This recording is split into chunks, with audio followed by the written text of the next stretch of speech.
एक पावरफुल लड़का जो गेम के अंदर किसी को भी डिफीट कर सकता है। वह अपने दोस्तों के साथ मिलकर पूरे वर्ल्ड का सबसे पावरफुल टीम बनाता है, लेकिन उसकी एक गलती की वजह से उसका एक टीममेट मारा जाता है, जिसके बाद वह इस गेम को कभी न खेलने का फैसला करता है। लेकिन काफी टाइम बाद उसे अपने दोस्तों की जिद करने पर वह इस गेम को लॉग इन करता है, पर तभी उस लड़के के साथ कुछ ऐसा होता है जिससे सब शॉक्ड होते हैं। तो चलिए देखते हैं वहाँ क्या चल रहा है। स्टोरी की शुरुआत में हम एक लड़की को देखते हैं जो अपने आज के क्वेस्ट को चेक कर रही होती है। तभी उसका टीममेट बताता है कि एक टीम क्लैम्टी मॉन्स्टर को कंप्लीट करने वाली है। ये सुनकर वो दोनों शॉक्ड होते हैं, क्योंकि क्लैम्टी मॉन्स्टर उस गेम का सबसे मुश्किल क्वेस्ट है जिसको आज तक केवल एक ही टीम ने कंप्लीट किया है, जहाँ उस टीम के मोर देन हाफ मेंबर्स इस क्वेस्ट में मारे गए थे। जिसके बाद से इस क्वेस्ट को छूने की किसी की हिम्मत नहीं हुई। वो लड़की जानना चाहती थी कि आखिर वो पागल टीम कौन सी है जो इस क्वेस्ट को कर रही है। जिसके बाद हमें उस टीम का नाम सुबारू बताया जाता है, जिसके मेंबर्स ओवरपावर्ड होते हैं, जिनका लीडर अपनी यूनिक स्किल्स की हेल्प से किसी भी एनिमी को डिफीट कर सकता है, और यही लीडर इस एनिमी का मेन कैरेक्टर होता है। उनका वाइस लीडर भी किसी जीनियस से कम नहीं होता।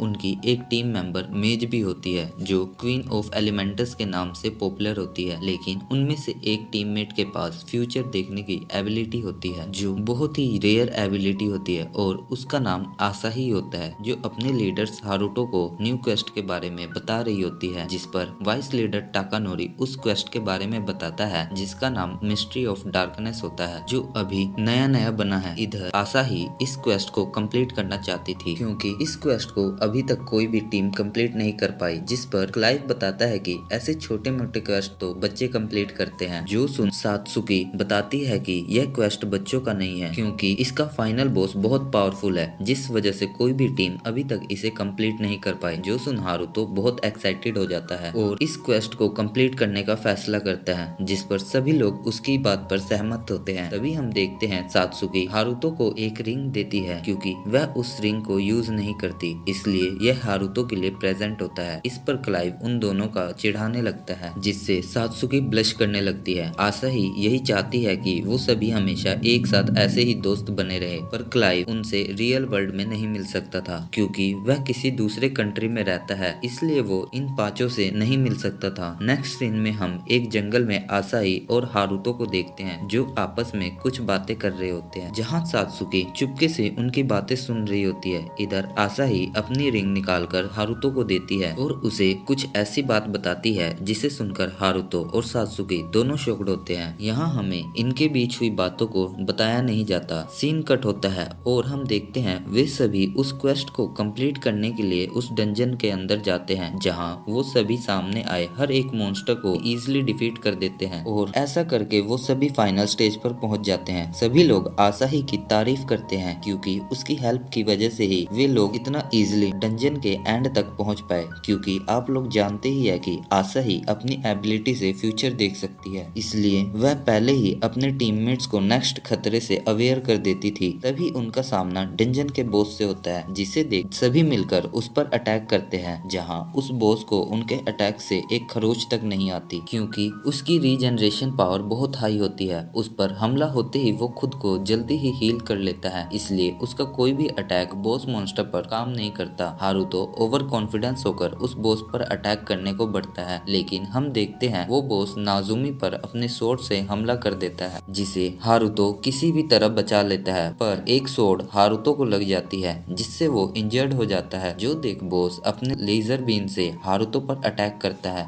इधर हारुतो अपनी जगह से हिल नहीं पाता। तभी हम देखते हैं कि वहाँ पर आसाही आ जाती है और उस लेजर बीम को अपने ऊपर ले लेती है, जहाँ वो लेजर आसाही को चीर कर निकल जाती है, जिससे आसाही की वहीं डेथ हो जाती है। वहाँ देख रहे किसी को भी अपनी आंखों पर भरोसा नहीं होता। सभी लोग आसाही को गायब होता देखकर शॉक्ड होते हैं। और दोस्तों नेक्स्ट सीन में हम रियल वर्ल्ड को देखते हैं, जहां आसाही की रियल में ही डेथ हो गई थी, और यहाँ हमें पता चलता है कि सुबारू टीम के सभी मेंबर्स रियल वर्ल्ड में बच्चे होते हैं। हारुतो और बाकी 4 लोग आसाही से मिलने उसके घर जाते हैं, जहाँ पुलिस उन्हें बताती है कि आसाही की डेथ गेम की वजह से नहीं बल्कि हार्ट अटैक से हुई है। हारुतो ये सुनकर पूरी तरह टूट जाता है, क्योंकि ये सब उसकी लापरवाही की वजह से हुआ था। टाकानोरू भी हारुतो को ही इसका जिम्मेदार मानता है। इसके बाद वे दोबारा कभी नहीं मिलते। अब हमें 6 सालों के बाद का सीन दिखाया जाता है जहाँ हारुतो अब बड़ा हो चुका था। वह अपने किसी क्लासमेट से फोन पर बातें कर रहा होता है जो फिर से हारुतो को उस गेम को खेलने के लिए जबरदस्ती कर रहा होता है, जिस पर हारुतो बताता है कि वो कोई गेम नहीं खेलता और उसे साफ मना कर देता है। एक्चुअली बात यह है कि हारुतो का क्लासमेट जानता है कि हारुतो उस गेम का पावरफुल लीडर रह चुका है, इसलिए वह उसकी मदद से एक मिशन को कंप्लीट करना चाहता था। इसलिए वो हारुतो को बार बार लॉगिन करने के लिए फोर्स कर रहा था। अब हम देखते हैं हारुतो टीवी देख रहा होता है जहां उसे रीयूनियन नाम की ऑनलाइन गेम के बारे में पता चलता है। ये वही गेम होती है जिसे हारुतो बचपन में खेलता था, लेकिन आसाही की डेथ के बाद से उसने इस गेम को टच भी नहीं किया। तो ये वही गेम है जिसे थोड़ा सा अपडेट किया गया है जिसका नाम है रीयूनियन, जहां इस गेम को सभी लोग नहीं खेल सकते, सिर्फ वे ही पर्सन इस गेम को खेल सकता है जिसके पास सेंस एबिलिटी हो। ये सारी बातें सुनकर हारुतो फ्रस्ट्रेट होता है, लेकिन तभी फिर से हारुतो के क्लासमेट का मैसेज आता है जहां वो उससे रिक्वेस्ट करता है कि सिर्फ एक बार वह उसके मिशन को कंप्लीट करवा दे, जिसके बाद वह उसे कभी भी उस गेम को खेलने के लिए फोर्स नहीं करेगा। जिस पर हारुतो उसकी हेल्प करने को मान जाता है और वह उसी टाइम आधी रात को उस गेम में लॉगिन करता है जहां उसका क्लासमेट अपनी टीममेट के साथ उसका वेट कर रहा था। हारुतो बिना टाइम वेस्ट किए उनको डंजन में लेकर जाता है क्योंकि वो इस मिशन को जल्दी से कंप्लीट कर लॉग आउट करना चाहता था। तभी कुछ मॉन्स्टर्स उन पर अटैक करते हैं जिन्हें हारुतो इजिली डिफीट कर देता है, जिनकी डेथ के बाद उस डंजन की दीवारें चेंज होने लगती है। हारुतो सोचता है कि ये उस गेम के अपडेट होने की वजह से ये गेम का ही पार्ट है, इसलिए वह इसे इग्नोर करता है। तभी उसके सामने एक ट्रेजर बॉक्स अपीयर होता है जिसे देख वह लड़का हारुतो को उस बॉक्स को खोलने को कहता है क्योंकि उसमें से निकले मॉन्स्टर से हारुतो उन्हें प्रोटेक्ट कर पाएगा। जो सुन हारुतो मान जाता है और इस बॉक्स को खोलने के लिए उसके पास चला जाता है। तो दोस्तों यहीं पर हमारी कहानी का ट्विस्ट आता है। जैसे ही हारुतो उस बॉक्स को ओपन करता है तो हम देखते हैं उसमें से आसाही बाहर निकलती है, जिसे देख हारुतो शॉक्ड होकर कांपने लगता है। इधर आसाही कंफ्यूज होती है कि हारुतो उसे देखकर इतना डर क्यों रहा है। नेक्स्ट सीन में हम देखते हैं कि वे सभी उस डंजन से बाहर आ जाते हैं जहाँ हारुतो खड़ा होकर ये सोच रहा होता है कि ये आसाही के वेश में कोई अजनबी है, लेकिन आसाही उसकी बातों पर ध्यान नहीं देती। तभी हारुतो उसे सारी बात समझाने लगता है, लेकिन तभी वो दोनों देखते हैं कि सभी लोग उन्हें ही देख रहे होते हैं क्योंकि सभी प्लेयर्स को आसाही के साथ हुए हादसे के बारे में पता था, इसलिए वे आसाही को अलाइव देखकर उस पर शक कर रहे होते हैं। जो देख हारुतो आसाही को लेकर वहां से दूर चला जाता है और यहाँ हारुतो उससे पूछता है कि तुमने इस गेम को कहां से लॉगिन किया है, जिस पर आसाही बताती है कि जहां से मैं हमेशा करती हूँ, अपने रूम से। जो सुन हारुतो पूछता है कि तो फिर तुम इतने सालों से कहाँ थी, जिस पर आसाही कंफ्यूज होती है क्योंकि उसे लगता है कि कल ही तो उसने उनके साथ गेम खेला था। इससे हारुतो को उसके आसाही होने पर शक होने लगता है क्योंकि 6 साल पहले ही आसाही की मौत हो चुकी थी। तभी हारुतो उससे पूछता है आसाही जरा बताना ये कौन सा साल है, जिस पर आसाही बताती है कि ये 2034 है। पर दोस्तों रियल टाइम में वहाँ 2040 चल रहा था। जो देख आसाही सोचती है कि शायद हारुतो उससे मजाक कर रहा है, जिस पर हारुतो उसे प्रूफ करने के लिए अपना लॉगिन स्क्रीन दिखा देता है, जिसे देख आसाही सोचती है कि शायद ये गेम का कोई ग्लिच होगा और अगर वो एक बार लॉग आउट करके दोबारा लॉगिन करेगी तो ये ठीक हो जाएगा। लेकिन हम देखते हैं आसाही के पास लॉग आउट करने का ऑप्शन नहीं होता, जिस पर आसाही इसे भी गेम का कोई ग्लिच समझती है। तभी हारुतो उसे आसानी से अपने आप को लॉग आउट करके दिखाता है, जिसे देख आसाही थोड़ा परेशान होती है, लेकिन वो अपने बाकी टीममेट्स के बारे में जानना चाहती थी आखिर उन्होंने भी कल से लॉगिन क्यों नहीं किया। लेकिन जैसा कि हम जानते हैं हारुतो के साथ साथ उसके बाकी टीममेट्स ने भी इस गेम को खेलना बंद कर दिया था, पर आसाही के लिए ये तो कल की ही बात होती है। जिस पर हारुतो समझता है कि अब उनके बीच पहले जैसा कुछ भी नहीं रहा। इन 6 सालों में उनके बीच काफी कुछ हुआ है, इसलिए वो सभी अब अलग अलग हो चुके हैं। जो सुन आसाही को लगता है कि हारुतो सुबह सुबह गांजा पीकर आया है। तभी वहाँ कुछ लोग आकर उन दोनों को घेर लेते हैं। दरअसल ये बंदा बंदा हारुतो का पुराना एनिमी होता है वह आसाही को देखकर समझ जाता है कि उसकी डेथ की न्यूज झूठी थी, इसलिए वह हारुतो को डुएल के लिए चैलेंज कर देता है। जो सुन हारुतो नर्वस हो जाता है क्योंकि उसने काफी टाइम से गेम नहीं खेला और न्यू अपडेट्स के बाद ये गेम काफी ज्यादा डेवलप हो गई थी। आसाही को हारुतो पर भरोसा होता है कि वह उसे आसानी से हरा देगा क्योंकि वह आज तक किसी भी डुएल में नहीं हारा। तभी वो बंदा हारुतो पर अपने पंच से अटैक करता है जिससे हारुतो हिल भी नहीं पाता। तभी हारुतो उसे अपनी तलवार से रोकने की कोशिश करता है, लेकिन आसाही अपनी फ्यूचर एबिलिटी की मदद से उसे डोज करने को कहती है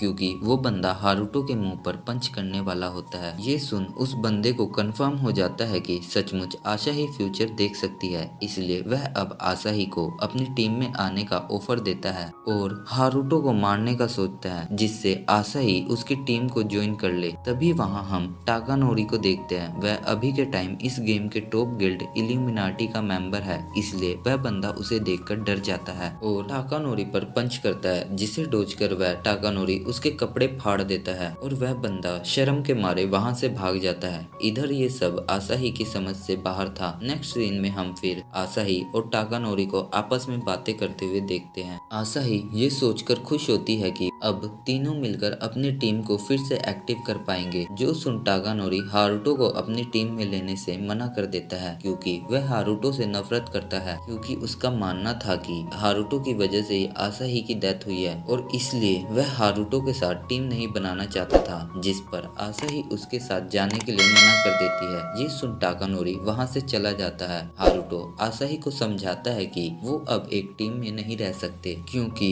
इन 6 सालों में काफी कुछ बदल गया है, लेकिन आसाही कहती है कि वो साथ मिलकर हम पहले वाली टीम सुबारू को दोबारा एक्टिव करेंगे। और नेक्स्ट सीन में हम सास्की को देखते हैं जो काफी बड़े होने के बाद काफी सालों बाद हारुतो से मिलने आई होती है क्योंकि उसने हारुतो को कल ही गेम में देखा था, लेकिन जब उसने उससे बात करने की कोशिश की तब तक हारुतो लॉग आउट कर चुका था। हारुतो उसे बताता है कि कल गेम में वो आसाही के साथ था और वह कल गेम की सारी बात उसे समझाने लगता है। उसके बाद वो आपस में कुछ बातें करते हैं और फिर सास्की वहां से चली जाती है। फिर आगे हम सास्की को गेम में देखते हैं जो किसी का वेट कर रही होती है। फिर हमें मालूम चलता है कि आसाही हारुतो के साथ वहां मिलने आई होती है, जिसे देख सास्की अपनी आंखों पर यकीन नहीं कर पाती कि ये सचमुच आसाही है और वह आसाही और हारुतो को साथ देख फ्रस्ट्रेट हो जाती है और आसाही के डेथ के बारे में उसे बताने लगती है और कैसे वह हर साल आसाही की ग्रेव पर जाकर वह उसके लिए प्रे करती थी, लेकिन आसाही को उसकी भी बात समझ नहीं आती। ये देख सास्की पूछती है अगर ये झूठ है तो तुम इतने सालों से कहाँ थी और अब वह इस गेम को लॉग आउट क्यों नहीं कर पा रही। आसाही को अब भी उसकी बातें समझ नहीं आ रही होती। इधर सास्की ये सब इसलिए कह रही होती है क्योंकि वो दोबारा से इन सब चीजों को दोहराना नहीं चाहती थी। उसका मानना था कि आसाही एक बग है जो कभी भी गायब हो सकती है, इसलिए वह आसाही से दूर रहना चाहती थी क्योंकि उनके ये 6 साल आसाही के बाद बहुत ही तकलीफ भरे थे।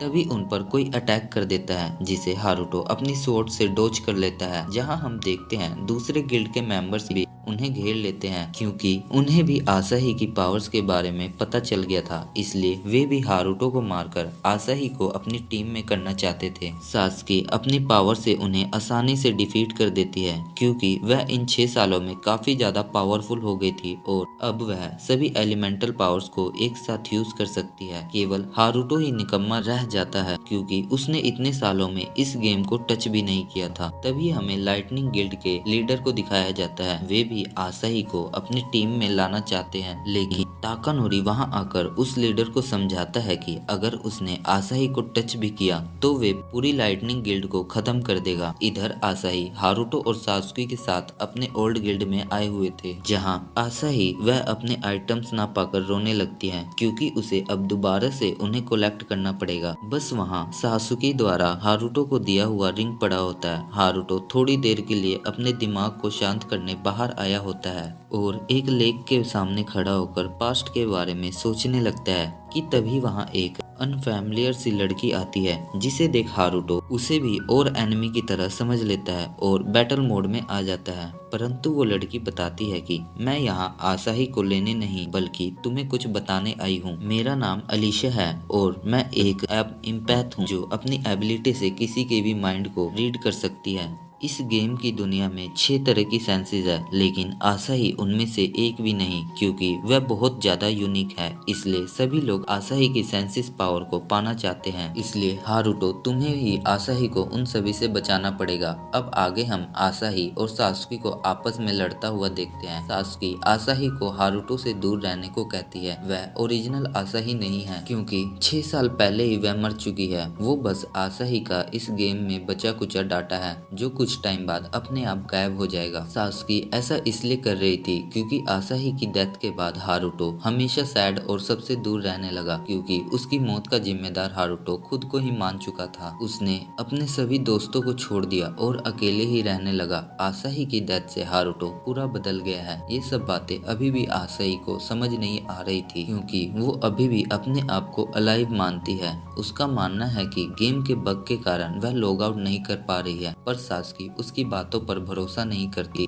और ऐसे ही वो आपस में लड़ने लगते हैं। तभी हारुतो वहां आकर उन्हें शांत करता है और उनकी लड़ाई से परेशान होकर वहां से लॉग आउट कर लेता है। नेक्स्ट सीन में हम देखते हैं सासुकी हारुतो से मिलने उसके घर आती है, लेकिन बारिश की वजह से वह भीग जाती है। हारुतो उसे अपने घर में बुलाकर उसे टॉवल देता है, जहाँ सासुकी कल के लिए हारुतो से माफी मांगती है, क्योंकि वह हारुतो को फिर से इन सब में फंसने नहीं देना चाहती थी। हारुतो पहले ही बहुत सह चुका है, इसलिए वह आसाही को उससे दूर रखना चाहती है। वह आसाही को अभी भी जिंदा नहीं मानती, क्योंकि उसके हिसाब से अगर आसाही जिंदा होती तो रियल वर्ल्ड में वो कभी न कभी उनसे जरूर मिलती। इसके बाद वह हारुतो को एक रिंग दिखाती है और उसे आसाही के साथ किए प्रॉमिस को याद करने को कहती है, जिस पर हारुतो उस रिंग को ध्यान से देखता है और उसे कुछ याद आता है। वो भागकर आसाही की ग्रेव पर जाता है और वहां से एक रिंग खोदकर निकालता है। हारुतो को वो प्रॉमिस याद तो नहीं था, लेकिन वो बताता है कि आसाही रियल वर्ल्ड में भी उसके साथ रिंग एक्सचेंज करना चाहती थी, पर वह ऐसा कभी नहीं कर पाए। इसलिए हारुतो इस बार आसाही को बचाने का फैसला करता है। अब हम हारुतो और आसाही को कुछ ट्री मॉन्स्टर के साथ फाइट करते हुए देखते हैं, क्योंकि आसाही उन मॉन्स्टर्स के रेयर ड्रॉप को लेना चाहती थी।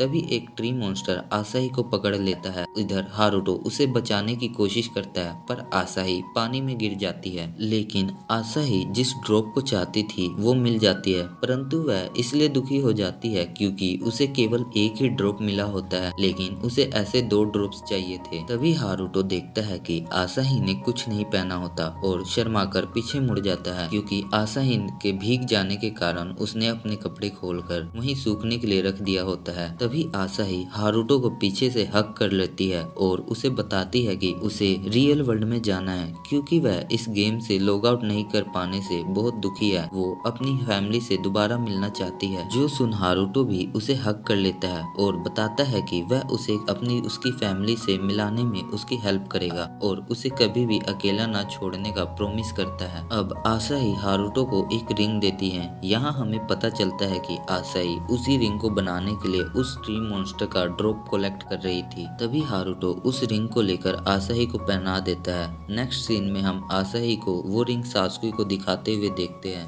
अरे यार, ये लड़कियों के पेट में कोई बात ही नहीं पचती। सासुकी उस रिंग को देख जेलस हो जाती है, क्योंकि हारुतो ने उस रिंग को आसाही के एंगेजमेंट फिंगर में पहना दिया होता है। वो हारुतो पर चिल्लाने लगती है, पर हारुतो तो अनजान बने खड़ा रहता है। इसके बाद सासुके वहां से गायब हो जाती है और थोड़ी देर बाद वह भी अपने लिए एक रिंग लेकर आती है। हारुतो उन्हें बताता है कि हम वापस अब उसी जगह पर जाएंगे जहाँ आसाही की डेथ हुई थी, ताकि वो इन सभी की छानबीन कर सके। हारुतो वहाँ मॉन्स्टर से फाइट करने नहीं, बल्कि आसाही की खोई हुई यादों को लाने के लिए आया था, कि तभी आसाही को वहाँ किसी की प्रेजेंस फील होती है। लेकिन हारुतो और सासुकी को वहाँ कोई नहीं मिलता, लेकिन वो सतर्क हो जाते हैं। तभी हारुतो वहाँ एलिशिया को देखता है, जो उस डंजन के बॉस को समन कर देती है। ये वही 6 साल पहले वाला बॉस होता है। उसे देख हारुतो उन दोनों को लेकर वहाँ से भागने का प्लान करता है, परंतु वो बॉस वहाँ के डंजन को ब्लॉक कर देता है। आसाही को अभी भी कुछ गड़बड़ लगती है, क्योंकि वो बॉस पहले की तरह नहीं दिख रहा था। अब वो तीनों फाइट करना स्टार्ट कर देते हैं। सासुकी अपने सभी एलिमेंटल्स का यूज कर उस बॉस पर अटैक करती है, पर उस बॉस को कुछ नहीं होता। तभी सासुकी का पैर पैरालाइज हो जाता है, जिससे वो गिर जाती है। ये देख वो बॉस उस पर अटैक करने आता है, लेकिन हारुतो उसे उठाने की कोशिश करता है, पर वो बॉस हारुतो को दूर फेंक देता है। ये देख आसाही उस बॉस को अपनी तरफ अट्रैक्ट करती है ताकि सास्की की जान बच जाए। हारुतो आसाही को वहां से भागने को कहता है, पर आसाही किसी तरह बॉस की थोड़ी देर के लिए रोक देती है, लेकिन तब तक वह अपनी पावर लिमिट्स के बाद बेहोश हो जाती है। ये देख हारुतो परेशान हो जाता है क्योंकि वो दोबारा से आसाही को खोना नहीं चाहता था। तभी वो जमीन पर पड़े अपनी रिंग को देखता है, जिसे देख उसे सभी पुरानी बातें यादें आने लगती है। हारुतो उस रिंग को उठा लेता है और 6 साल पहले आसाही से किए प्रॉमिस को निभाने का कहता है। इसके बाद हम देखते हैं अचानक हारुतो ओवर पावर्ड हो जाता है और अगले ही पल वो अपनी सोर्ड से उस बॉस का हाथ काट देता है। तभी आसाही अपनी फ्यूचर एबिलिटी से हारुतो को उस बॉस के नेक्स्ट मूव के बारे में बता देती है। जो सुन हारुतो अपनी सोर्ड मास्टर स्किल से उस बॉस पर अटैक कर देता है, जिसके बाद वो लोग उस बॉस को सक्सेसफुली डिफीट कर देते हैं। इसके बाद वो तीनों उस डंजन से बाहर आ जाते हैं। इधर आसाही बाकी के टीम मेंबर्स को साथ लाने की सोच रही थी, पर वो इन्हें कैसे कांटेक्ट करना है ये नहीं जानते हैं। तभी सास्की को आसाही की कॉलर पर लाल कलर का स्टोन पीस दिखता है। आसाही को लगता है कि ये उस बॉस से गिरा होगा, पर जब वह उसे गौर से देखती है तो वे बेहोश हो जाती है और हम एक ब्लरी टाइप विजन को देखते हैं, जिसे देख आसाही को ये उन 6 सालों से हुई घटनाओं में से एक का विजन लगता है। हारुतो और सास्की भी इस विजन को देख कंफ्यूज हो गए थे। अगले सीन में हम तीनों को एक होटल रूम में देखते हैं, जहाँ वे थोड़ा रेस्ट करने आए होते हैं। इधर हारुतो उसी ब्लरी विजन के बारे में सोच रहा होता है। उसे लगता है कि शायद वो विजन आसाही को लॉग आउट करने में कोई हेल्प करे, जिस पर सास्की भी एग्री करती है, लेकिन आसाही को कुछ समझ नहीं आ रहा था। वो कहती है कि हमें सबसे पहले अपनी टीम को एक्टिव करने के बारे में सोचना चाहिए, ताकि हम सब साथ मिलकर इस प्रॉब्लम को आसानी से सॉल्व कर पाएंगे। जिस पर सास्की बताती है कि अगर ये बात है तो मुझे किसी ऐसे बंदे के बारे में पता है जो हमें हमारे टीममेट्स के बारे में बता सकता है। जो सुनते ही वो दोनों सास्की को लेकर उसी टाइम उस बंदे से मिलने जाते हैं। तभी दूसरे गिल्ड के कुछ मेंबर्स उन्हें चारों तरफ से घेर लेते हैं, जहाँ हमें पता चलता है कि वे भी आसाही के लिए आए थे। जहां उस गिल्ड का लीडर लेटोस कहता है कि तुम दोनों चुपचाप आसाही को हमारे हवाले कर दो, लेकिन तभी वहां ब्रिज सोसाइटी नाम की एक गिल्ड वहां उन पर अटैक कर देती है, जिसके लीडर का नाम एंजेलस होता है। लेटोस को पता होता है कि एंजेलस का गिल्ड बहुत पावरफुल है, इसलिए वो उनसे लड़े बिना वहां से चला जाता है। उनके जाने के बाद एंजेलस हारुतो को अपनी टीम में आने को कहता है। अगर तुम हमारी टीम को ज्वाइन करते हो तो तुम्हारे साथ साथ आसाही भी सिक्योर रहेगी। जो सुनते ही आसाही उनकी टीम में जाने से मना कर देती है, क्योंकि वो अपनी टीम सुबारू में ही रहना चाहती है। जिस पर एंजेलस उन्हें अलविदा कहकर वहां से चला जाता है और जाते टाइम हारुतो को वार्न करता है कि अगर तुम्हारी वजह से इस वर्ल्ड में कोई प्रॉब्लम क्रिएट होती है तो मैं अपनी पूरी ताकत के साथ तुम्हें किल कर दूंगा। नेक्स्ट सीन में हम सास्की को देखते हैं, जो हारुतो का वेट कर रही होती है, क्योंकि हारुतो ने ही उसे अपने साथ शॉपिंग के लिए बुलाया होता है। वो दोनों इलेक्ट्रॉनिक्स की दुकान पर जाते हैं, जहां से हारुतो एक गेम सेटअप खरीदता है, क्योंकि उसका पुराना डिवाइस खराब हो गया था, इसलिए वह सास्की को अपने साथ गेम सेटअप खरीदने के लिए लाया होता है। इसके बाद वो दोनों एक रेस्टोरेंट में लंच करने के लिए जाते हैं। तभी हारुतो सास्की को बताता है कि उसने क्लाइव्स के साथ कांटेक्ट करने की कोशिश की, मगर उसका ईमेल और फोन नंबर दोनों ही इनवैलिड चल रहा है। तभी उसका ऑर्डर आ जाता है, जिसे देख हारुतो कहता है आसाही भी इस दुनिया का केक खाना चाहती थी, क्योंकि उसने इतने साल से इस दुनिया का कुछ भी नहीं खाया। सास्के हारुतो से आसाही के बारे में सुनकर बहुत जेलस होती है और गुस्सा होकर वहां से चली जाती है। अब हम इस गेम में देखते हैं, जहां हारुतो आसाही और सास्की से नेक्स्ट मिशन के लिए बात करने आया होता है, जहां हारुतो उन विजन्स के बारे में उन्हें इन्वेस्टिगेट करने के लिए कहता है, जिस पर सास्की कहती है कि पहले हम उन्हें कंफर्म कर लेना चाहिए कि वो जगह रियल में एग्जिस्ट करती भी है या नहीं। तभी हारुतो आसाही से पूछता है कि तुम्हारी सेंसेस सबसे पहले कहाँ एक्टिवेट हुए थे, जिस पर आसाही उसे टावर ऑफ हेवन का नाम बताती है। नेक्स्ट सीन में हम उन तीनों को टावर ऑफ हेवन के अंदर देखते हैं, जहां एक हेवनली मॉन्स्टर उन पर अटैक कर देता है, जिसे हारुतो इजिली डिफीट कर देता है। और ऐसे ही मॉन्स्टर्स को डिफीट करते हुए वो तीनों बॉस रूम में पहुंच जाते हैं, जहां हमें पता चलता है कि वो बॉस ज्यादा पावरफुल नहीं था। तभी सास्के उस बॉस पर अपने फायर एलिमेंटल से अटैक करती है, लेकिन तभी वहां पूरे रूम में स्मोक फैलने होने लगती है, जिस पर हारुतो सासुके से उसकी लाइट एलिमेंटल से इस स्मोक को हटाने को कहता है, लेकिन कोई चीज सासुके का पैर पकड़ लेती है जिससे वह बेहोश हो जाती है। आसाही किसी भी तरह उस धुएं को हटा देती है, जिसके बाद हम देखते हैं कि सासुके एक ट्रैप में फंसी होती है, जो देख आसाही उसे उस ट्रैप से छुड़ाने जाती है। इधर हारुतो उस बॉस को डिफीट कर देता है, जिसके बाद वो दोनों सासुके को उस ट्रैप से निकाल लेते हैं और टावर ऑफ हेवंस के टॉप फ्लोर पर आ जाते हैं। इधर सासुके हारुतो से अभी भी नाराज होती है क्योंकि वो रेस्टोरेंट वाली बात नहीं भूली थी। वो अभी भी हारुतो को और आसाही को साथ देखकर जेलस हो रही थी। ये देख हारुतो समझ जाता है और आसाही से टेलीपोर्टेशन स्टोन मांगता है ताकि वो लोग अपने घर लौट सके, वही गेम वाला घर। लेकिन जब आसाही अपनी इन्वेंट्री खोलती है तो उसे फिर से वैसा ही रेड स्टोन उसमें मिलता है, जिसे देख वो कंफ्यूज होती है कि आखिर ये यहाँ कैसे आई। लेकिन तभी वहाँ टाकानोरी आकर आसाही से वो स्टोन ले लेता है, क्योंकि उसके हिसाब से ये आसाही के लिए खतरनाक है, इसलिए वो उसे खतरे में नहीं देख सकता और उस स्टोन को अपने पास रख लेता है और हारुतो को डांटने लगता है कि तुम क्या फिर से पिछली बार की ही तरह आसाही को मारना चाहते हो? अगर ऐसा किया तो मैं तुम्हें नहीं छोड़ूंगा। ये सुन हारुतो उसे बताता है कि वो आसाही को लॉग आउट कराने में उसकी हेल्प कर रहा है, उसका ऐसा कोई इरादा नहीं है। लेकिन टाकानोरी को उसकी बातों पर विश्वास नहीं होता और वह अपनी एबिलिटी से वहाँ प्रेजेंट हारुतो को छोड़कर सबको गायब कर देता है और हारुतो को डुएल के लिए चैलेंज करता है ताकि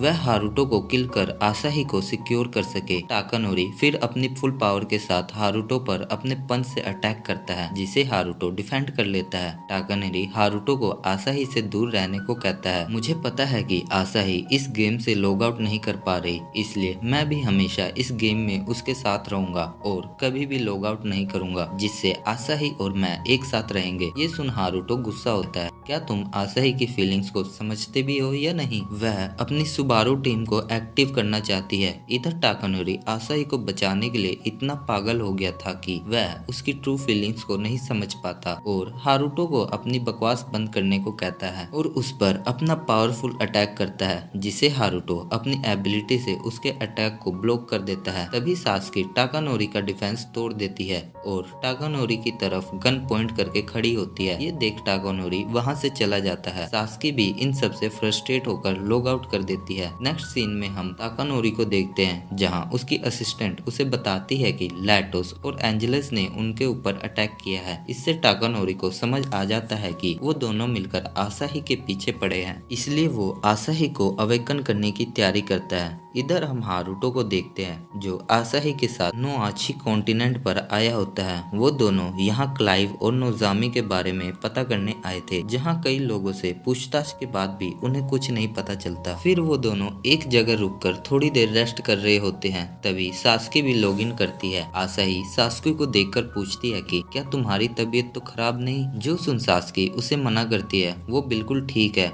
कल थोड़ा मूड खराब था इसलिए मैं जल्दी चली गई थी। इसके बाद वो तीनों मिलकर अपनी इन्वेस्टिगेशन स्टार्ट कर देते हैं और किसी अदर कंटिनेंट की तरफ जाते हैं, जहां आसाही को वहां इतना डेंस फॉग देखकर शक होता है, जिस पर सासुके समझ जाती है कि ये एक ट्रैप है। तभी एंजेलस उसके सामने आता है। तभी सासुके देखती है कि हारुतो और आसाही वहां से गायब हो चुके हैं। इधर हारुतो को देखते हैं, जहां उसे लैटोस के बंदों ने घेरा होता है। यहाँ हमें पता चलता है कि लैटोस, एंजेलस और टाकानोरी तीनों मिलकर काम कर रहे हैं। उन्होंने हारुतो और बाकी दोनों को अलग अलग टेलीपोर्ट किया है, जिससे आसाही अब टाकानोरी के पास टेलीपोर्ट हो गई है। टाकानोरी सासुके के लिए एक मैसेज छोड़ता है, जिसे एंजेलस सासुके को वो मैसेज देता है। ये मैसेज सुनकर आप लोग थोड़ा शॉक्ड होंगे, क्योंकि उसमें टाकानोरी बताता है कि वह आसाही से लव करता है, इसलिए वह हारुतो को उससे दूर करना चाहता है। और जैसा कि हम जानते हैं, सासुके हारुतो से लव करती है, इसलिए टाकानोरी कहता है अगर वो हारुतो का गेम ओवर कर दे तो इससे आराम से वो दूसरी दुनिया में हारुतो के साथ रह सकती है और इसके बाद वह हारुतो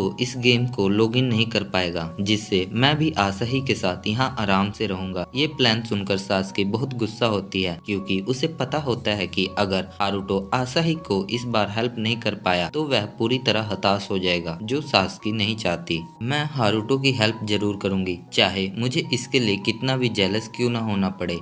और ऐसा कह सास्की अपने सभी एलिमेंटल्स की हेल्प से सभी को एक ही करके हरा देती है। इधर हारुतो ने भी लैटोस के शील्ड को तोड़ दिया होता है। इससे लैटोस हारुतो से 1v1 करने का सपना छोड़ सबको साथ मिलकर उस पर अटैक करने को कहता है। तभी एक ग्रीन एरो लैटोस को लगता है, जहाँ हम देखते हैं ये एलिशिया का एरो होता है, जिससे लैटोस अपने से निकालने की कोशिश करता है, लेकिन वह इसमें नाकाम रहता है क्योंकि उस एरो को केवल एलिशिया ही निकाल सकती थी। और वह बताती है कि इस एरो के लगने के बाद उस पर्सन की सारी सेंसेस डीएक्टिवेट हो जाती है और वह और भी एरो से सभी पर अटैक कर देती है और हारुतो को वहां से निकलकर आसाही की हेल्प करने को कहती है। इधर हम आसाही को देखते हैं जो टाकानोरी को ये सब रोकने को कहती है। वह बताती है कि मैं बस अपनी सुबारू टीममेट को रिवाइव करना चाहती हूँ, जिससे हम सभी साथ मिलकर खेल सके जैसा हम पहले खेलते थे। पर टाकानोरी उसे उसकी बातों को इग्नोर करता है क्योंकि वो समझता था कि आसाही केवल हारुतो से प्यार करती है, इसलिए वो आसाही से हारुतो को दूर रखना चाहता है और अपनी एबिलिटी यूज कर आसाही को कैद कर उसे बेहोश कर देता है। तभी उसके टीममेट्स आसाही को पकड़ लेते हैं, जहां टाकानोरी समझ जाता है कि एंजेलस उसके टीममेट्स को कंट्रोल कर रहा है, जिससे वो आसाही की पावर्स को चुरा सके। ये देख टाकानोरी को अपनी गलती का अफसोस होता है और वह उनको आसाही को ले जाने से रोकता है,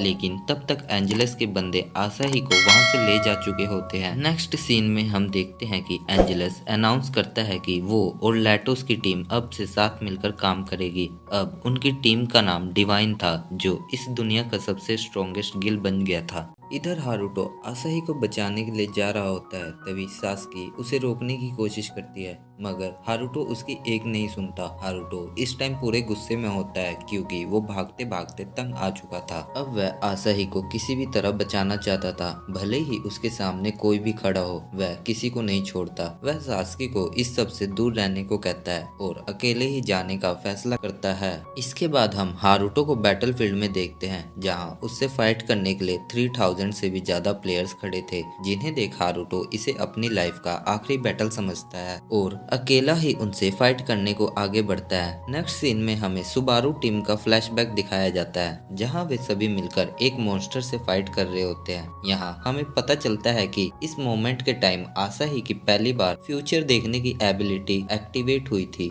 जहां आसाही ने उस एबिलिटी को यूज कर अपने टीममेट्स को उस मॉन्स्टर को डिफीट करने में उनकी हेल्प करती है। प्रेजेंट में हम सासुकी को देखते हैं जो टाकानोरी से कुछ बात करने आई होती है, जहां वो बताती है कि हारुतो अकेले ही उन 3000 लोगों से फाइट करने गया होता है, इसलिए हमें भी उसकी हेल्प करने जाना चाहिए। पर टाकानोरी ये सुनकर खुश होता है क्योंकि इन सब से अगर हारुतो मारा जाता है तो उसका ही काम आसान हो जाएगा। इसके बाद वो अकेले ही आसाही को बचा लेगा और उसके सामने अपनी फीलिंग्स को कन्फेस करेगा और सास्की को कहता है कि अगर हारुतो वहां मर गया तो इससे तुम्हारा भी फायदा होगा, क्योंकि इसके बाद वो दोबारा गेम लॉगिन नहीं कर पाएगा और तुम रियल वर्ल्ड में उसके साथ हमेशा के लिए रह पाओगी, जिस पर इसके लिए सास्की मना कर देती है और टाकानोरी को बताती है कि वह हारुतो से ज्यादा आसाही को बचाना चाहती है क्योंकि वो ही उसकी सबसे पुरानी दोस्त थी। मैं हारुतो के साथ रहना तो चाहती हूँ, लेकिन आसाही को खोकर नहीं, इसलिए अगर तुम मेरे साथ नहीं आओगे तो मैं अकेले ही हारुतो की हेल्प के लिए जा रही हूँ। इधर हम हारुतो को देखते हैं जिसने आधे से ज्यादा लोगों का गेम ओवर कर दिया होता है। तभी वो देखता है कि वहाँ अभी और भी लोग बचे हैं, इसलिए वह बिना समय गवाए उनसे फाइट करने जाने लगता है। तभी उस पर कोई अपनी चेन एबिलिटी का यूज कर हारुतो को पकड़ लेता है। ये चैन बहुत पावरफुल होती है जिससे हारुतो खुद को नहीं छुड़ा पाता। पर तभी कुछ एरोस को हम देखते हैं जो इन जंजीरों पर गिरकर हारुतो को फ्री कर देते हैं, जहां हम देखते हैं सास्की और टाकानोरी उसकी हेल्प के लिए वहां आए थे। इसके बाद हारुतो और टाकानोरी दोनों मिलकर उन सभी से फाइट करने लगते हैं और कुछ ही देर में सभी प्लेयर्स को डिफीट भी कर देते हैं और इस बड़ी सी बिल्डिंग में चले जाते हैं जहां आसाही को बंदी बनाकर रखा होता है। इधर हम देखते हैं दो बंदे ऊपर से बैठे ये पूरा बैटल देख रहे होते हैं। अगर आप समझ गए तो ये दोनों कौन है, वीडियो पॉज कर कमेंट जरूर कर दे। इधर हम उस बिल्डिंग के अंदर लैटोस को देखते हैं जो उन तीनों का वेलकम करता है। तभी टाकानोरी देखता है कि एंजेलस आसाही को पकड़ उसकी पावर एब्जॉर्ब कर रहा था। टाकानोरी उस पर अटैक करने की कोशिश करता है, लेकिन एंजेलस को अब उसके सारे अटैक्स का पता होता है कि वो कौन सा अटैक करने वाला है, इसलिए वो उसको अपनी चैन से बांध देता है। आसाही को उस हालत में देखकर हारुतो लैटोस पर अटैक करता है, पर लैटोस भी आसाही की पावर से फ्यूचर देख सकता है, इसलिए वो हारुतो के अटैक्स को इजिली डोज कर लेता है। इधर सास्की किसी तरह आसाही को होश में लाने की कोशिश करती है। ये देख एंजेलस के टीममेट्स इस पर अटैक कर देते हैं, जिससे सास्की घायल हो जाती है, लेकिन वो हार नहीं मानती क्योंकि वो सोचती है कि वह अपनी टीममेट्स के लिए बोझ है, इसलिए इस बार वो सभी को बचाना चाहती है और हिम्मत कर सभी एलिमेंटल किंग्स को वहां समन करती है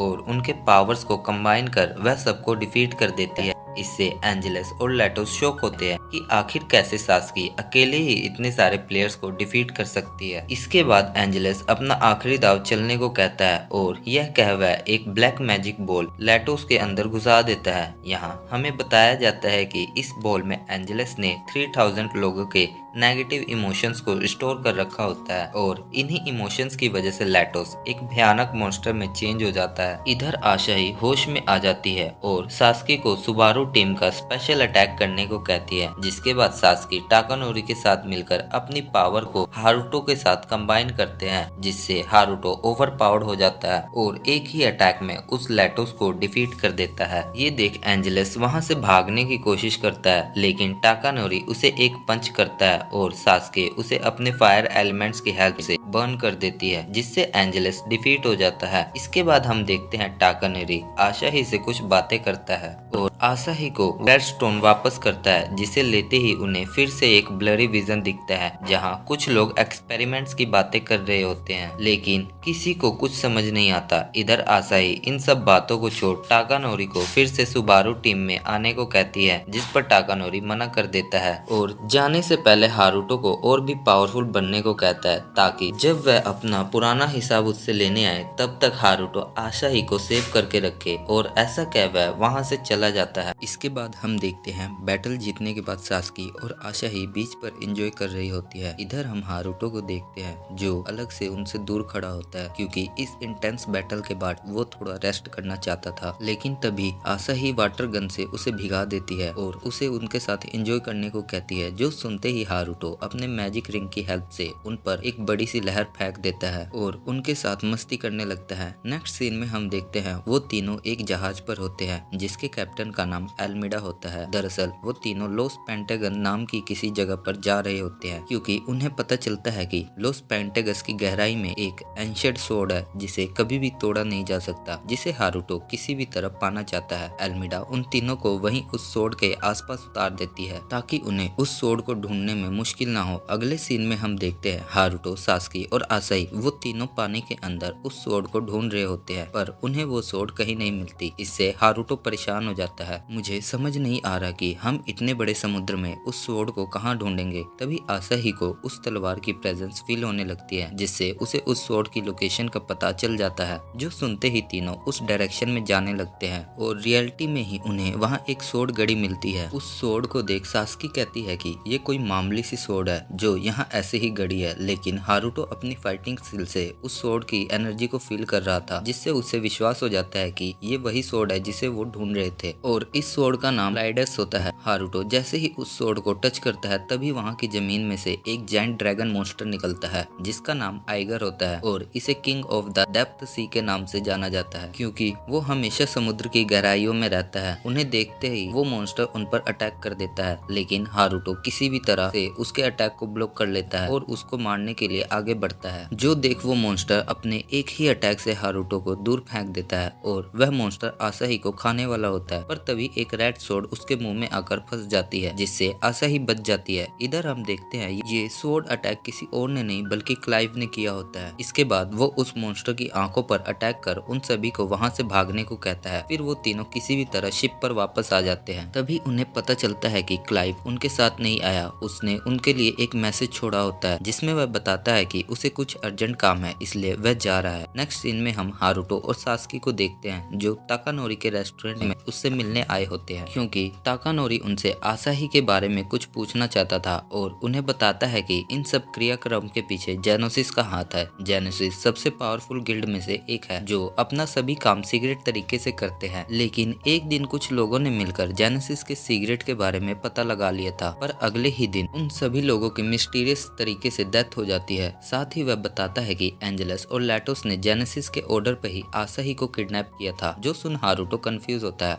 आखिर उन्हें आसाही से क्या चाहिए। तभी ताकानोरी उसे कहता है कि हमें मिलकर सबसे पहले उन रेड स्टोन के पीसेस को ढूंढना पड़ेगा, क्योंकि मेरे ख्याल से हम उसी की हेल्प से इस मिस्ट्री को सोल्व कर सकते हैं। यहाँ वह उन्हीं स्टोन्स की बात कर रहा था जिसे टच करते ही उन्हें ब्लरी विजन शो हो रहे थे, क्योंकि ताकानोरी को लगता है कि आसाही की रियल बॉडी अभी अलाइव है, जिस पर सास्की को उसकी ये बातें बकवास लगती है। दरअसल ताकानोरी को भी अपनी इस थ्योरी पर बिलीव नहीं था, लेकिन जितने भी उन्होंने विजन देखे थे उसमें से यही साबित होता है कि मे बी 0.01% चांसेस है कि आसाही अभी जिंदा है। इससे उनके बीच एक सीरियस माहौल बन जाता है। तभी ताकानोरी का बटलर वहाँ आता है और उसे नाज़मी के बारे में बताने लगता है। हमने उनका पता लगा लिया है, अगर आप कहे तो मैं अभी उन्हें यहाँ लेकर आता हूँ। इससे ताकानोरी बहुत ही एम्बैरेस्ड होता है, क्योंकि वो इसके बारे में हारुतो और सास्की को नहीं बताना चाहता था। तभी सास्की उसे चिढ़ाते हुए कहती है, पर तुम तो कह रहे थे कि तुम कभी भी सुबारू टीम को रीयूनाइट नहीं होने दोगे। इससे ताकानोरी और भी एम्बैरेस्ड हो जाता है और कहता है कि ये सब तो बस आसाही के लिए किया है। तभी बटलर बताता है कि नाज़मी इस शहर में वापस लौट आई है। इसके बाद हम देखते हैं हारुतो और बाकी लोग फिर से उस तलवार को ढूंढने में लगे होते हैं, पर बहुत कोशिशों के बाद भी उन्हें कुछ नहीं मिलता। तभी वहाँ पर क्लाइव को देखते हैं जो काफी टाइम से उस सी ड्रैगन को किल करने की कोशिश कर रहा होता है, और ऐसे ही वह उस दिन उन तीनों से मिला। क्लाइव उन तीनों को एक स्कल डिवाइस दिखाता है जिसको यूज करने से उनके पास कोई भी मॉन्स्टर नहीं आएंगे, और वह उस स्कल को पानी में फेंक देता है और चारों पानी में चले जाते हैं। जहाँ हम देखते हैं सास्की और क्लाइव ने अपने मैजिक को कंबाइन करके सबके आसपास एक शील्ड क्रिएट कर देते हैं, जिससे वो लोग पानी में आसानी से मूव कर सकेंगे और उन्हें सांस लेने में भी कोई प्रॉब्लम नहीं होगी। तभी सी ड्रैगन उनके सामने आ जाता है, जिससे वो सभी फाइट करने को रेडी हो जाते हैं। क्लाइव अपनी पावर को आसानी से कंबाइन कर उस ड्रैगन को पकड़ पानी से बाहर ले आता है। तभी सास्की अपनी एलिमेंटल मैजिक की हेल्प से उस ड्रैगन को पानी के ऊपर फ्रीज कर देती है। अब हारुतो उस मॉन्स्टर के तलवार लेने जाता है कि तभी वहाँ कुछ ऐसा होता है जिससे सभी शॉक्ड होते हैं, क्योंकि क्लाइव हारुतो को पीछे से चाकू मार देता है। इससे हारुतो वहीं गिर जाता है। नेक्स्ट सीन में हम हारुतो को हॉस्पिटल में देखते हैं। जब वह नींद से जागता है तो वह कंफ्यूज होता है कि आखिर वो कहाँ है। तभी आसाही उससे मिलने आती है और हारुतो को होश में देखकर चौंक जाती है। ऐसा इसलिए क्योंकि हारुतो 6 सालों से हॉस्पिटल में कोमा में पड़ा था, लेकिन इन सब से हारुतो को कुछ गड़बड़ लगती है, जिस पर वह आसाही से अपने गेम ओवर के बारे में पूछने लगता है। इस पर आसाही बताती है कि जब तुम नाज़ुमी को उस बॉस के अटैक से बचा रहे थे तभी उसके लेजर बीम अटैक से तुम्हारा वही गेम ओवर हो जाता है। पर हारुतो सोचता है कि ये तो अलग ही स्टोरी है, क्योंकि जैसा कि हमें पता है कि उस दिन हारुतो की जगह आसाही को लेजर अटैक लगा था, जिससे आसाही की मौत हो जाती है। तभी वहाँ सास्की और टाकानोरी भी आते हैं। वो भी हारुतो के लिए परेशान हो रहे होते हैं, जिन्हें देख हारुतो उनसे उस रीयूनियन गेम के बारे में पूछता है, पर उन दोनों को इस बारे में कुछ नहीं पता होता। वो सिर्फ यूनियन गेम के बारे में जानते थे। हारुतो को अब लगने लगता है कि यहाँ सब कुछ गलत हो रहा है। नेक्स्ट सीन में हम देखते हैं वहाँ एलिशिया आती है। एलिशिया ये जानकर खुश होती है कि हारुतो एटलीस्ट उसे पहचानता तो है। यहाँ हमें बहुत सी बातों के बारे में पता चलता है। दरअसल हारुतो इस टाइम आसाही की पावर से क्रिएट हुए वर्ल्ड में होता है। इससे हारुतो कंफ्यूज होता है। जहाँ तक मुझे पता है प्लेयर्स अपनी एबिलिटी को केवल गेम में ही यूज कर सकते हैं, पर मैं तो अभी रियल वर्ल्ड में हूँ। जिस पर एलिशिया बताती है कि वह गलत है। प्लेयर्स अपनी सेंसेस को गेम में और रियल वर्ल्ड दोनों जगह यूज कर सकते हैं। मेरे ख्याल से आप सभी लोग कंफ्यूज हो रहे होंगे, तो मैं आपको एक बार अच्छे से एक्सप्लेन कर देता हूँ कि आखिर यहाँ चल क्या रहा है। दरअसल जिस दिन सुबारू टीम उस ब्लैक बॉस के साथ फाइट कर रही थी, उस दिन नाज़मी को बचाते समय हारुतो की डेथ हो जाती है, पर आसाही हारुतो को कैसे भी करके बचाना चाहती थी, इसलिए वो अपने पावर्स को यूज करती है। यहाँ मैं आपको बता दूं कि आसाही केवल फ्यूचर को नहीं देख सकती, बल्कि अपनी पसंदीदा फ्यूचर को रियलिटी में भी कन्वर्ट कर सकती है। सीधी भाषा में कहे तो आसाही अपनी पावर से ऐसी सिचुएशन को क्रिएट कर सकती है जहाँ हर चीज उसकी ही मर्जी से चले। इसलिए जब उस दिन हारुतो मरने वाला होता है तो आसाही अपनी पावर्स की मदद से ऐसे बहुत से फ्यूचर देखती है जिसमें हारुतो की डेथ ना हो, और जब वह उस फ्यूचर को देख लेती है तो आसाही उसी फ्यूचर को रियल कर देती है और इसलिए हमें दिखाया जाता है कि उस दिन हारुतो नहीं मरता, पर हारुतो अभी भी कंफ्यूज होता है कि आखिर गेम की एबिलिटी रियल वर्ल्ड में कैसे काम कर सकती है, जिस पर एलिशिया बताती है कि वो कोई ऑनलाइन गेम नहीं है। दरअसल इस गेम को क्रिएट करने के पीछे का मकसद लोगों की सेंसेस को इम्प्रूव करना था, ताकि रियल वर्ल्ड में भी लोग अपनी सेंसेस को अच्छी तरह से यूज कर सके। जहां आसाही की पावर इस वर्ल्ड की सबसे रेयरेस्ट सेंसेस है और एक जरूरी बात, इस गेम को जेनेसिस ने क्रिएट किया है ताकि वो लोग आसाही की पावर्स को अवेकन कर सके। इतना सब बताने के बाद एलिशिया वहां से गायब होने लगती है क्योंकि वह इस वर्ल्ड की नहीं थी, इसलिए वह ज्यादा टाइम तक यहाँ नहीं रह सकती। नेक्स्ट डे आसाही हारुतो से मिलने आती है, जहाँ वह हारुतो को ठीक देखकर खुश होती है। तभी हम देखते हैं कि हारुतो को आसाही से किया हुआ प्रॉमिस याद आने लगता है। वह आसाही से कहता है कि मैं इस दुनिया से बिलोंग नहीं करता, तुमने मेरी कई बार जान बचाई है, इसलिए मैं अब अपना प्रॉमिस पूरा करूंगा। मैं अब से तुम्हें किसी को भी चोट नहीं पहुंचाने दूंगा और सुबारू टीम को फिर से रियूनाइट करने में तुम्हारी हेल्प करूंगा। इसलिए अब हारुतो जहां से आया था वहीं लौटने वाला है। अब नेक्स्ट सीन में हम देखते हैं हारुतो अपने वर्ल्ड में लौट आता है। वह उसी टाइम रिटर्न होता है जब क्लाइव उस पर अटैक करने वाला होता है, जिसे वह अपनी स्वॉर्ड से क्लाइव के अटैक को डोज कर लेता है और वह अब समझ जाता है कि यह क्लाइव के रूप में कोई बहरूपिया है और उसे अपनी असली रूप में आने को कहता है। लेकिन जब वह ऐसा नहीं करता तो हारुतो पूरे गुस्से में उस पर एक पंच मारता है, जिससे वह आदमी अपने असली रूप में आ जाता है और उन पर अटैक करने लगता है। ये देख वो पर्सन उस ड्रैगन को अपनी पावर्स की हेल्प से खुद से मर्ज कर लेता है और सुबारू टीम पर अटैक करने लगता है, जिस पर सास्की अपनी एलिमेंटल पावर्स की हेल्प से किसी भी तरह उस मॉन्स्टर के अटैक को रोकने की कोशिश कर रही होती है, लेकिन वह ज्यादा टाइम तक उसे नहीं रोक पाती। वह मॉन्स्टर सास्की को पकड़ उसे मारने की धमकी देता है। हारुतो को समझ नहीं आ रहा था कि वह सास्की को कैसे बचाएगा, पर तभी एल्मीडा वहां आती है और सास्की को उस मॉन्स्टर से बचा लेती है। इसके बाद हमें पता चलता है कि एल्मीडा ही रियल क्लाइव होता है। हारुतो उसको देखकर ही समझ जाता है कि यही रियल क्लाइव है। अब क्लाइव और हारुतो दोनों मिलकर उस मॉन्स्टर से फाइट करने लगते हैं। तभी वो मॉन्स्टर आसाही पर एक पावरफुल स्पेल कास्ट कर देता है, जिसे हारुतो ब्लॉक कर देता है। इसके बाद वो सभी अपने अटैक्स को कंबाइन करके उस मॉन्स्टर को हरा देते हैं। जिसके बाद हारुतो बिना टाइम वेस्ट किए उस स्वॉर्ड को लेने जाता है, पर वह उस स्वॉर्ड को निकाल नहीं पाता, जिस पर क्लाइव, सास्की और आसाही उसे अपनी थोड़ी सी एनर्जी दे देते हैं, जिससे हारुतो अपनी पूरी ताकत से उस स्वॉर्ड को निकाल लेता है। जिसके बाद हम देखते हैं क्लाइव को उस मॉन्स्टर से एक रेड स्टोन मिलता है, जो सेम वही स्टोन होता है जिसके बारे में टाकानोरी उन्हें बता रहा था। तभी हम फिर से ब्लरी रेड विजन को देखते हैं, जिसमें हम देखते हैं आसाही पर कुछ लोग एक्सपेरिमेंट कर रहे होते हैं, जिसे एलिशिया बचाने की कोशिश करती है। पर तभी एलिशिया के अंदर से एक स्टोन निकलता है जो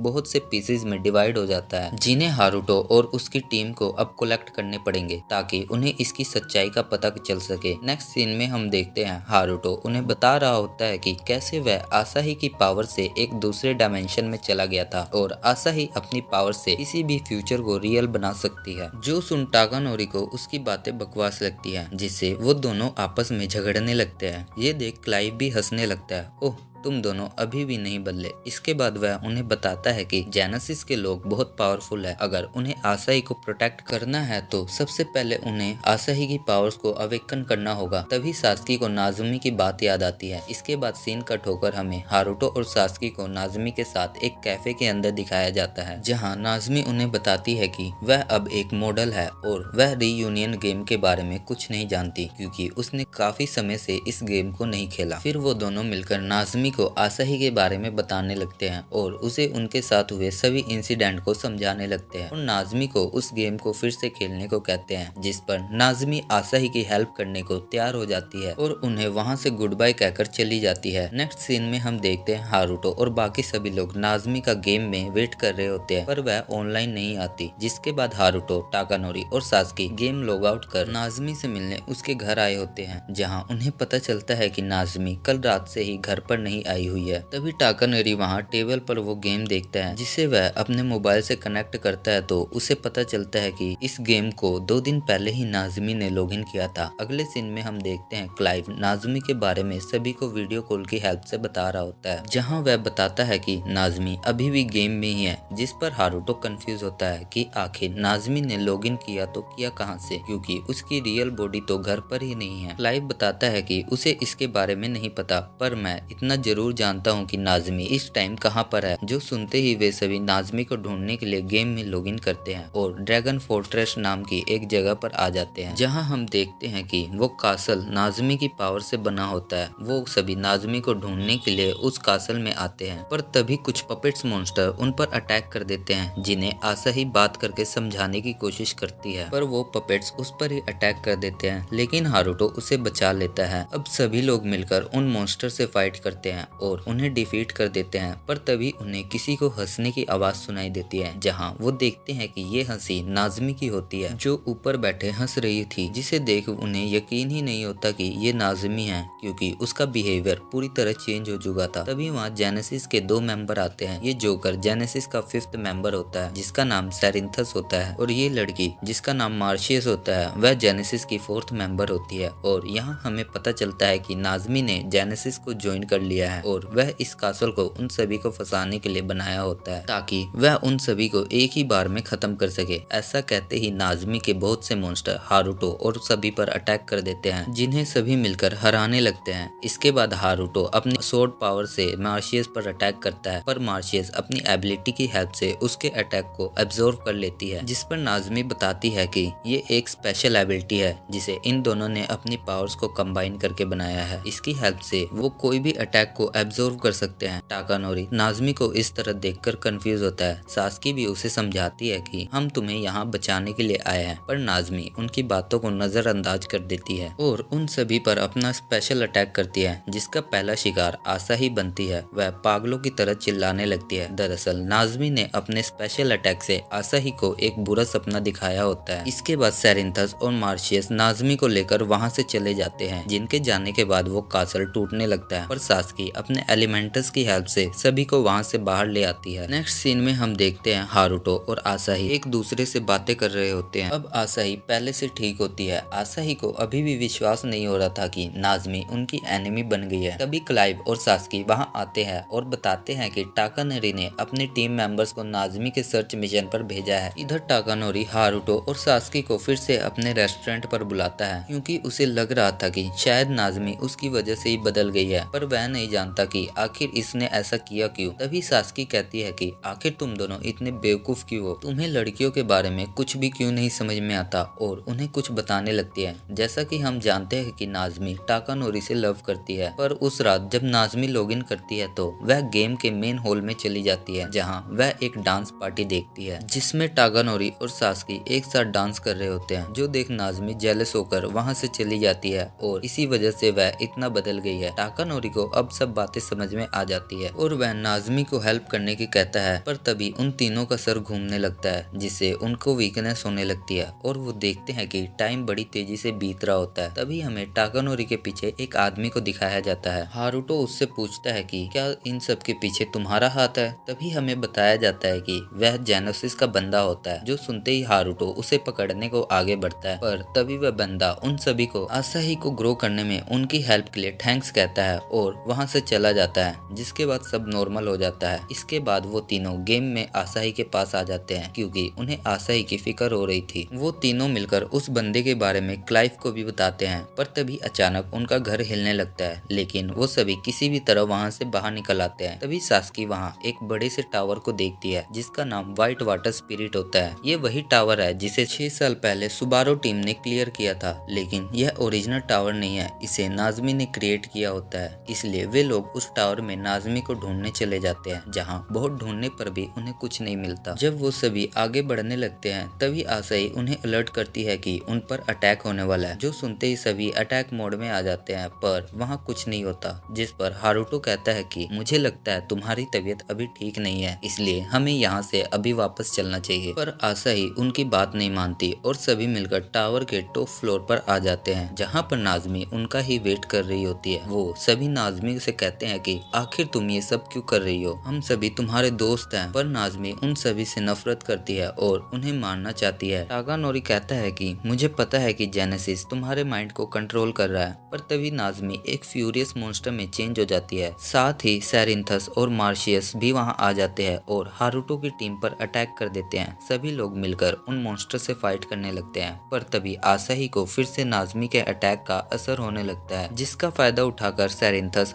हारुतो पर अपने कैनन से अटैक करता है। यहाँ नाज़मी टाकानोरी के साथ सास्की को देखकर और भी गुस्सा हो जाती है और टाकानोरी पर अटैक करती है, पर टाकानोरी अपनी एबिलिटी की हेल्प से नाज़मी को वहाँ से दूसरी जगह टेलीपोर्ट करता है ताकि वह नाज़मी से अच्छे से बात कर सके। नाज़मी उस पर अटैक करने लगती है, पर टाकानोरी उसके अटैक को डोज भी नहीं कर रहा था, जो देख नाज़मी हैरान होती है क्योंकि वह टाकानोरी को हर्ट नहीं करना चाहती थी। वो अभी भी टाकानोरी से लव करती है। तभी टाकानोरी उसके पास आता है और उसकी गलतफहमी को दूर करता है। वह बताता है कि उस रात आसाही ने उसकी फीलिंग्स को रिजेक्ट कर दिया था, इसलिए वह नशे में डांस कर रहा था, पर सास्की उसे संभाल रही थी। जिस पर नाज़मी बताती है कि अब बहुत देर हो गई है क्योंकि इस छोटी सी गलतफहमी की वजह से मैंने तुम सभी को बहुत चोट पहुंचाई है, इसलिए अब मैं तुम्हारे साथ नहीं लौट सकती। जिस पर टाकानोरी उसे हक करता है और बताता है कि अभी भी हम तुम्हारे दोस्त हैं। पर तभी अचानक हारुतो को देखते हैं जिसको गोली लगी होती है और यह आसाही ने मारी होती है। दरअसल सेरिन्थस की वजह से आसाही एक बुरा सपना देख रही थी जहां उसने हारुतो पर गोली चलाया है, लेकिन उसे एहसास होता है कि उसने रियल में ही हारुतो पर गोली चला दी थी। आसाही हारुतो को बेहोश हुआ देख रोने लगती है। वह उसके पास जाकर उसे उठाने की कोशिश करने लगती है और ऐसे ही फ्रस्ट्रेशन में आसाही की पावर अवेकन होने लगती है, जिस पर वो दोनों विलन्स खुश होते हैं और सेरिन्थस अपनी पावर से आसाही को एक क्रिस्टल में कैद कर लेता है। इधर सास्की हारुतो को बचाने की पूरी कोशिश करती है, पर फिर भी हारुतो की एचपी बहुत तेजी से कम हो रही थी और इसी का फायदा उठाकर सेरिन्थस उन पर अटैक कर देता है। तभी वहाँ एलिशिया आकर अपने एरोस की हेल्प से उन्हें बचा लेती है, जिसे देख सेरिन्थस खुश होता है। चलो अच्छा है, अब इनके साथ साथ आज तुम्हारा भी काम तमाम हो जाएगा। पर तभी आसाही की पावर आउट ऑफ कंट्रोल होने लगती है, जिससे वो क्रिस्टल टूट जाता है। इधर हारुतो भी होश में आ जाता है और उसकी पावर पहले से 100 गुना बढ़ जाती है। दरअसल इन दोनों के साथ इतना कुछ होता है कि इनसे इनकी पावर्स अवेकन हो जाती है। ये सब देख वो दोनों विलन्स घबराने लगते हैं। हारुतो उन दोनों को कहता है कि तुम्हारी वजह से हमें बहुत कुछ सहना पड़ा, इसलिए अब मैं अकेले ही तुम्हें खत्म करूंगा। जो सुन सेरिन्थस कहता है कि वो तो बाद में ही पता चलेगा कि कौन किसे खत्म करेगा, और ऐसा कह वह उन पर अटैक कर देता है। पर हारुतो अपनी अवेकन पावर्स की हेल्प से एक ही अटैक में उनके सभी बैरियर्स को तोड़ देता है और उन्हें डिफीट कर देता है। नेक्स्ट सीन में हम देखते हैं कि वो सभी उस टावर से बाहर आ गए थे। नाज़मी उन सभी से अपनी गलतियों के लिए माफी मांगती है, पर आसाही उसे हक कर लेती है। कोई बात नहीं, बस मुझे खुशी है कि तुम पहले जैसी हो गई। और सभी लोग नाज़मी को फिर से टीम में वेलकम करते हैं। इसके बाद वो लोग एलिशिया से कुछ बातें करते हैं, जहां एलिशिया हारुतो के स्वॉर्ड का कवर देती है और बताती है कि मुझे ये लॉस पेंटागस में मिला था। इस कवर को नाज़मी ने अपनी पावर से बनाया होता है। इतना बताकर एलिशिया वहां से चली जाती है। इसके बाद सब कुछ पहले जैसा हो जाता है। इधर हम नाज़मी को देखते हैं जो किसी होटल में सोई हुई होती है। तभी वहाँ टाकानोरी आता है और उसे उठाता है। जागते ही नाज़मी टाकानोरी को सामने देखकर हक कर लेती है, पर शर्म के मारे टाकानोरी की हवा टाइट हो जाती है। इधर हारुतो को देखते हैं जो आसाही के बारे में सोच रहा था कि उसने सुबारू टीम को फिर से रीयूनाइट कर दिया है। तभी उसकी बहन वहाँ आकर उसे सोने को कहती है। अरे मैं बस सोने ही जा रहा था। फाइनली इतने सालों बाद सुबारू टीम अपनी पहले मिशन पर एक साथ जाती है। सभी लोग एक साथ आकर खुश होते हैं और इस खुशी को बरकरार करने का प्रॉमिस करते हैं। और इसी के साथ ये सीरीज यहाँ खत्म होती है। वीडियो अच्छी लगे तो लाइक करना और अगर चैनल पर नए हो तो सब्सक्राइब कर देना।